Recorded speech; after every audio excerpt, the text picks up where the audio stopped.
ओम नमो भगवते वासुदेवाय नमः। सूत जी कहते हैं, हम सभी विषयों का सांसारिक और मानसिक त्याग करके आपके चरणों में आई हैं। आपके लिए हमने सर्वस्व का त्याग किया। सांसारिक विषयों का विवेक पूर्वक त्याग करके केवल आपसे मिलने के लिए हम आई हैं। हमारी उपेक्षा ना करें। हमारे मन में आपके सिवाय और कुछ भी शेष नहीं है। जिसके मन में ईश्वर के सिवाय अन्य कुछ भी नहीं है, वही गोपी है। इस संसार के विषयों का जब तक मन से त्याग न किया जाए, भक्ति नहीं हो सकती। शारीरिक त्याग तो जीव तुरंत कर सकता है, किंतु मानसिक त्याग करना बड़ा कठिन है। मानसिक त्याग ना कर सके और केवल शारीरिक त्याग ही करे तो दंभी हो जाएगा। मानसिक त्याग ही मुख्य है। तन चाहे जहाँ भी हो, किंतु मन को ईश्वर से दूर कभी नहीं होने देना। व्रत अव्रत नाम के दो साधुओं का दृष्टांत देखो। वे दोनों यात्रा कर रहे थे, प्रयागराज की दिशा में जा रहे थे। जन्माष्टमी के दिन बेड़ी माधव के दर्शन करना चाहते थे। चलते चलते रात हो गई, थक भी गए थे। एक वेश्यागृह देखा तो अव्रती ने कहा, जोरों की बरसात हो रही है, अंधेरा भी है, रास्ता दिखता नहीं है और मैं थक भी गया हूँ, सो मैं तो आज यहीं रहूँगा। तुझे आगे जाना है तो जा। व्रत ने माना कि इसका मन शायद बिगड़ गया है। वह बोला कि मैं यहाँ नहीं रुक सकता। वह चलता रहा और प्रयागराज के मंदिर में ठहरा। अव्रत वेश्याघर में ठहरा तो था, किंतु अब उसे पछतावा होने लगा। वह अपने आप को कोसने लगा, धिक्कार है मुझे, मैं कैसा शूद्र हतभाग्य हूँ कि जन्माष्टमी के दिन कृष्ण के मंदिर में ठहरने के बदले यहाँ पड़ा रहा। मेरा मित्र व्रत कितना भाग्यशाली है कि इस समय प्रभु के मुखारबिंद का दर्शन कर रहा होगा। मंदिर में उत्सव हो रहा होगा, वैष्णव लोग प्रभु का दर्शन कर रहे होंगे, वहाँ भजन कीर्तन आरती बंदन हो रहा होगा। कितना भव्य और पवित्र होगा वह दृश्य। इस प्रकार अव्रत वेश्याघर में था, किंतु उसका मन तो बेड़ी माधव के पास था। बड़ी तन्मयता से वह मन ही मन जन्माष्टमी का पवित्र प्रसंग निहार रहा था। उधर मंदिर में बैठा हुआ व्रत भी पछता रहा था। क्यों? वह सोच रहा था कि वह इतने सारे कष्टों को झेलकर यहाँ क्यों झक मारने के लिए आया। वहाँ मेरा मित्र सौंदर्यवर्ती वैश्या के साथ क्रीड़ा कर रहा होगा और मैं यहाँ भीड़ में पिसा जा रहा हूँ। कितना भाग्यशाली है मेरा मित्र। उसका जीव उत्सव में लगता ही नहीं था। उसे उस वैश्या के सौंदर्य की ही झांकी हो रही थी। उसका शरीर तो था माधव के मंदिर में, किंतु मन वैश्या के पास। अव्रत को मोक्ष मिला और व्रत का नरक। अव्रत को लेने के लिए भगवान ने विमान भेजा, क्योंकि तन से चाहे वह वैश्यागृह में था, किंतु मन से तो बेड़ी माधव के पास था। व्रत था तो मंदिर में, किंतु वासना सुख की सोच रहा था, सो उसे नरक में जाना पड़ा। केवल देह शुद्धि नहीं, मन शुद्धि भी आवश्यक है। केवल देह शुद्धि तो दंभ ही है। गोपियाँ भगवान से कहती हैं, पति के पास तो वह स्त्री जाएगी जिसके मन में विकार वासना अभी शेष है। विकार वासना त्यागेगी तभी प्रभु के निकट आएगी। हम निर्विकारी हैं, सो आपके पास आई हैं। भगवान बोले, क्या प्रमाण है तुम्हारी निर्विकारता का? गोपियाँ कहने लगी, आप ही तो है प्रमाण, क्योंकि हमारे हृदय में आप ही तो विराज रहे हैं। जो मन को साक्षी रूप निहारता है वह ईश्वर है। वे मन के भाव को परख लेता है। यदि इसमें कोई विकार है तो वह आपसे छिपा तो होगा ही नहीं। आप किल बंधुर आत्मा हैं, हम निर्विकारी हैं। अब तो एक ही इच्छा है, एक ही वासना बाकी है, आपसे मिलने की। ईश्वर परिपूर्ण वैराग्य, प्रेम, भक्ति और ज्ञान मांगते हैं। उनको कुछ भी ओछा अधूरा स्वीकार्य नहीं है। पति सेवा की जो आज्ञा आपने हमें दी है शिरोधार्य है। हमारे शरीर के पति घर में हैं, किंतु आत्मा के पति तो आप हैं। आप पति में ईश्वर की भावना रखकर उसकी सेवा करने को कहते हैं, किंतु पति में ईश्वर की भावना तो उस स्त्री के लिए आवश्यक है जो आपको देख नहीं पाती हो। हमने आपके प्रत्यक्ष दर्शन किए हैं, सो अन्य किसी व्यक्ति में ईश्वर का आरोप करने का प्रश्न ही नहीं उठता है। भावना, कल्पना, आरोपण तो वियोगावस्था में करना पड़ता है, संयोगावस्था में नहीं। परमात्मा के या किसी व्यक्ति के प्रत्यक्ष दर्शन का अवसर ना मिलता हो तभी उससे संबंधित मूर्ति, छवि या अन्य किसी वस्तु में उसका दर्शन हम करते रहते हैं।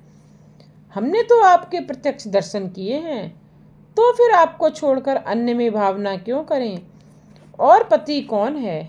मृत्यु के भय से जो रक्षा करे वही पति है। मृत्यु के जाल से मुक्त कराए वही पति है। ऐसे तो एकमात्र आप ही हैं।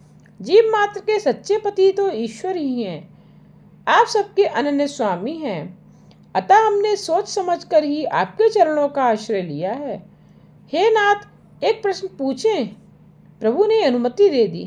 गोपियां कहने लगी, पतिव्रता नारी का जो धर्म आपने बतलाया उसका फल क्या है? कृष्ण बोले, उससे मन शुद्ध होता है।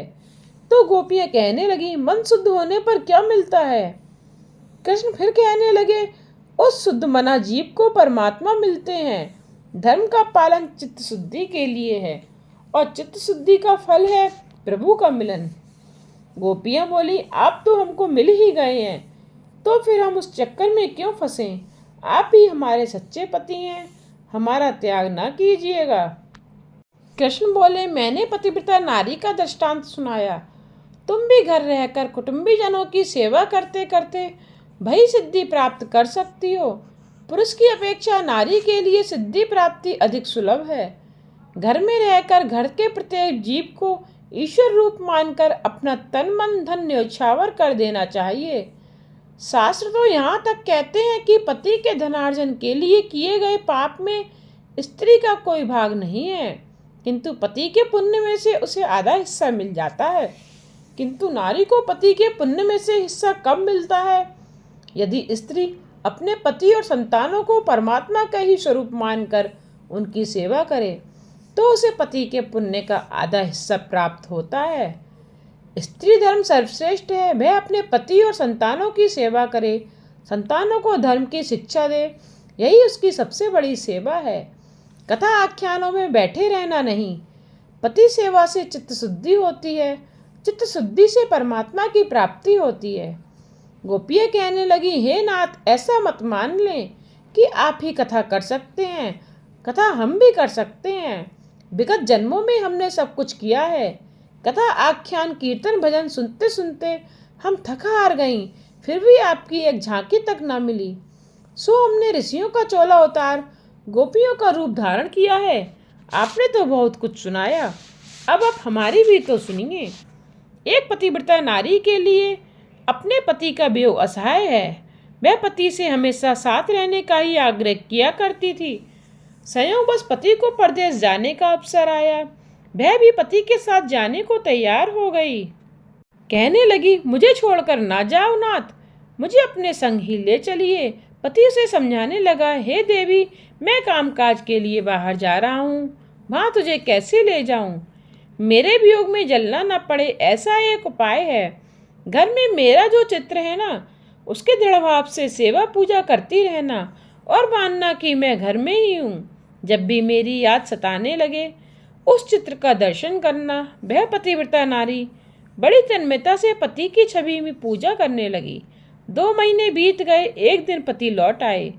उस समय वह नारी पति की चित्र की सेवा में लीन थी। अब प्रभु, हमारा प्रश्न यह है कि पति की आवाज़ सुनने पर भी वह स्त्री चित्र की सेवा करती रहेगी या पति के स्वागत के लिए दौड़ती हुई द्वार पर पहुंचेगी? श्री कृष्ण कहने लगे, अरे यह भी कोई पूछने की बात है? वह तो दौड़ती हुई द्वार पर पहुंचेगी। गोपियां कहने लगी, क्यों? तब श्री कृष्ण बोले, चित्र तो कागज का एक टुकड़ा ही है, जबकि द्वार पर तो साक्षात पतिदेव पधारे हुए हैं। गोपियां बोली, हे नाथ, हम जीत गईं, आपने बराबर न्याय किया। हमारा भी यही कहना है कि जब परमात्मा मिल गए हैं तो फिर लौकिक पति से हमें क्या लेना देना है। लौकिक पति तो उस चित्र में आलेखित पति सा ही तो है। प्रत्येक जीव के प्रति निस्वार्थता से समान प्रेम करने वाले सच्चे पति जब तक हमको मिल गए हैं तो उस लौकिक पति को हम क्यों अपनाएं? लौकिक व्यक्ति के प्रेम में तो हमेशा कपट और स्वार्थ ही होता है। किंतु यह बात आजकल की साधारण नारी के लिए अनुसरणीय नहीं है। जब तक परमात्मा से साक्षात्कार ना हो पाए तब तक तो पति में ही परमेश्वर की भावना करनी होगी। परमात्मा के प्रत्यक्ष दर्शन होने के बाद पति में प्रभु की भावना ना की जाए तो कोई विशेष बाधा नहीं है। भावना वियोग में ही करनी पड़ती है, संयोग में नहीं। गोपियां बोली, हे नाथ, हमने स्त्रीत्व सहित सर्वस्व त्याग किया है और आपकी शरण ली है, जो ना तो स्त्री है और ना पुरुष। ऐसे शुद्ध चेतन आत्मा का विशेष कौन सा धर्म हो सकता है? उनका ना तो कोई नारी धर्म होता है ना कोई पुरुष धर्म। हे नाथ, जो जीव स्त्री हो उसके लिए नारी धर्म का पालन करना आवश्यक है। हम तो शुद्ध चेतन आत्मा है। आत्मा का धर्म है प्रभु से मिलन। जब तक प्रभु ना मिल पाए तब तक अपने अपने धर्म का पालन करना चाहिए। धर्म के पालन से मन शुद्ध होता है। धर्म पालन से पाप जल जाते हैं। पाप जल जाने पर मन शुद्ध होता है और मन शुद्ध होने पर परमात्मा से साक्षात्कार हो पाता है। आप तो प्रत्यक्ष परमात्मा हैं। आप तो हमको मिले हुए ही हैं। हमें अपना सच्चा पति प्राप्त हो गया है। अब हमारे लिए स्त्री धर्म पालन की कोई आवश्यकता ही नहीं है। अब हमें अंतर में आपकी भावना करनी नहीं है। तब तक आपके दर्शन नहीं हुए थे। हम अंतर में आपकी भावना करती रहती थी। अब हम आपको छोड़कर कहाँ जाएं और क्यों जाएं? अब आपको छोड़कर जड़ धर्म का सहारा क्यों ढूंढें? धर्म तो साधन है, साध्य तो आप स्वयं ही हैं। हमने आज तक स्वधर्म का पालन किया, तभी तो आपसे साक्षात्कार हो पाया है। हम तो आपके चरणों की दासी हैं। हे नाथ, अब निष्ठुर होकर हमारा त्याग ना करें, हमें अपना लीजिए। भगवान कहते हैं, यदि मुझे ही तुम सच्चा पति मानती हो तो मेरा कहा तुम्हें मानना पड़ेगा। जाओ, घर जाकर पति संतान की सेवा करो। यदि लौकिक पति स्वार्थी हो फिर भी मेरी आज्ञा है कि उसी की सेवा करो। गोपियां कहने लगी, हजारों जन्मों तक यह सब कुछ झेलकर हम थक गए हैं। बाद में जब आप ईश्वर मिले हैं तो हम वापस क्यों लौटें? फिर भी आपकी आज्ञा है तो जाना ही पड़ेगा, किंतु अपने लौकिक पति की सेवा करने के लिए मन तो चाहिए ही। अब मन की तो आपने चोरी कर ली है। आप हमारा मन लौटा दें तो घर पर जाकर लौकिक पति की सेवा करेंगी। हमारा चित्त लौटा दीजिए। जो अपना मन ईश्वर को दे देता है वह तो ईश्वर से तदाकार हो जाता है। ईश्वर स्वयं भी उस मन को वापस नहीं कर सकते। श्री कृष्ण कहने लगे, जिसके चित्त की मैं चोरी करता हूँ उसका वह चित्त तो मुझ में एकाकार हो जाता है, उसे मैं वापस नहीं कर सकता। तुम्हारे मन की भी यही दशा है। दूध में मिली हुई मिश्री कभी अलग हो सकती है क्या? किसी प्रकार उसे अलग नहीं किया जा सकता। श्री कृष्ण कहने लगे, तुम्हारा मन मुझसे कब और कैसे मिल गया वह तो मैं नहीं जानता, सो कैसे लौटाऊं? गोपियां कहने लगी, तो फिर मन के बिना अपने घर कैसे लौट सकती हैं हम? आप मन दे नहीं सकते तो हम घर भी नहीं जा सकती। हमारे पाँव आपके चरण कमलों को छोड़कर एक कदम भी पीछे हटने को तैयार नहीं है। हम तो ब्रज को लौटे कैसे लौटें? और यदि हम लौटे भी तो मन के बिना हम वहाँ क्या करेंगे? प्रभु कहने लगे, मैं योग शक्ति से तुम सबको उठाकर वहाँ पहुँचा दूंगा। तो गोपियाँ कहने लगी, हमारे शरीर को घर पहुँचा देंगे किंतु मन तो साथ आएगा नहीं। हम वहाँ क्या करेंगी? हमारा मन तुमसे मिल गया है।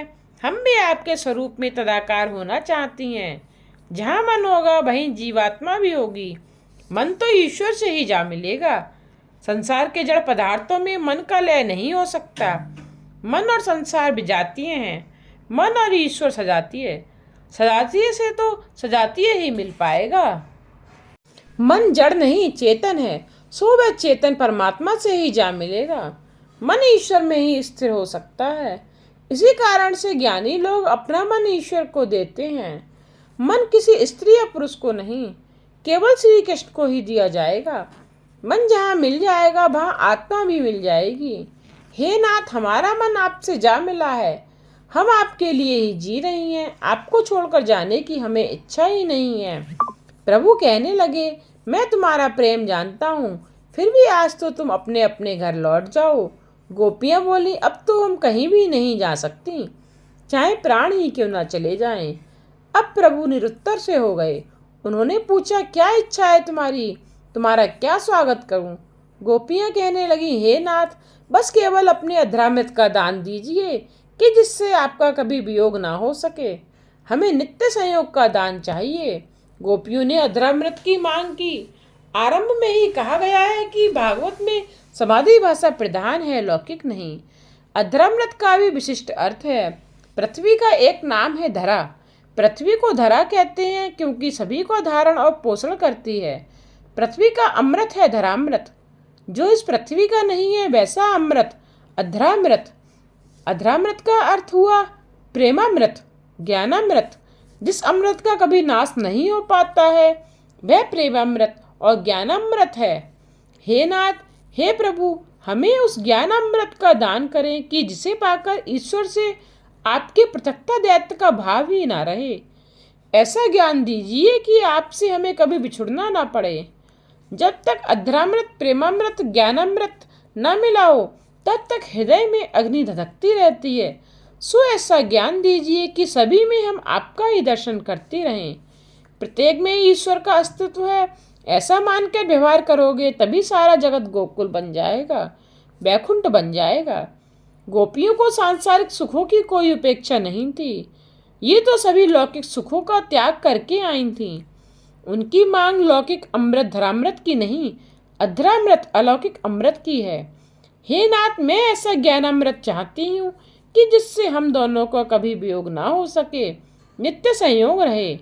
आपसे दूर होंगी तो माया फिर सिर पर सवार हो जाएगी। आप ऐसा ज्ञानामृत दें कि आपके स्वरूप से नित्य संयोग का ही अनुभव होता रहे। आपका वियोग ही करुणातम दुख है और आपका संयोग चरम सुख है।